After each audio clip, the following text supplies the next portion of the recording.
East Bengal সমর্থকদের জন্য ঐতিহ্যবাহী ইস্ট বেঙ্গল ক্লাবের সম্মানে একটি রাস্তার নামকরণ করা হলো জলপাইগুড়ি শহরে। মঙ্গলবার আনুষ্ঠানিকভাবে এই রাস্তার নামকরণ করেন শিলিগুড়ির মেয়র গৌতম দেব। উপস্থিত ছিলেন ইস্ট বেঙ্গল ক্লাবের সচিব দেবব্রত সরকার, প্রাক্তন খেলোয়াড় আলভিটো ডি কুনহা সহ অসংখ্য সমর্থক ও বিশিষ্টজনেরা। জলপাইগুড়ি পৌরসভার উদ্যোগে শহরের ৮ নম্বর ওয়ার্ডের বাবুপাড়া এলাকায় রাস্তাটির নতুন নামকরণ হয় ইস্ট বেঙ্গল সরণি নামে। এদিন এই রাস্তার নামকরণ উপলক্ষে বর্ণাঢ্য শোভাযাত্রা বের করা হয়। শোভাযাত্রায় অংশগ্রহণ করেন অসংখ্য ইস্ট বেঙ্গল ক্লাব সমর্থক। অনুষ্ঠানে উপস্থিত ছিলেন জলপাইগুড়ি পুরসভার চেয়ারপারসন পাপিয়া পাল, ভাইস চেয়ারম্যান সৈকত চ্যাটার্জি সহ অন্যান্য কাউন্সিলররা। সরণি উদ্বোধন হচ্ছে জলপাইগুড়ির একটা গুরুত্বপূর্ণ সড়ক।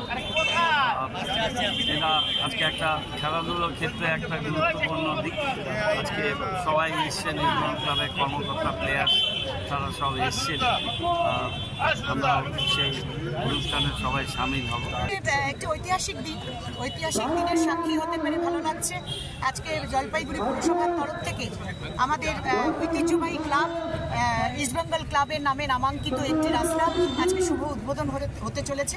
আজকে তারই সাক্ষী হতে চলেছি আমরা। আপনারা দেখতে পাচ্ছেন যে জলপাইগুড়িতে ৮ নম্বর ওয়ার্ডে যে ঐতিহ্যশালী বাবুপাড়া, সেখানে একদম থানা মোড়ের থানার সেকেন্ড গেট থেকে একদম প্রয়াত চেয়ারম্যান অশিস সেনের বাড়ি এবং স্বাধীনতা সংগ্রামী দাদু সেনের বাড়ি অবধি সেখানে হচ্ছে আপনার ইস্টবেঙ্গল সরণি হচ্ছে।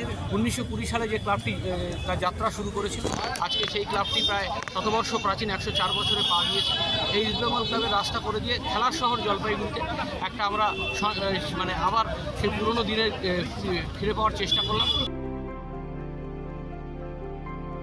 জলপাইগুড়ি থেকে পার্থ প্রতিম দাসের রিপোর্ট, ইউ বাংলা টিভি।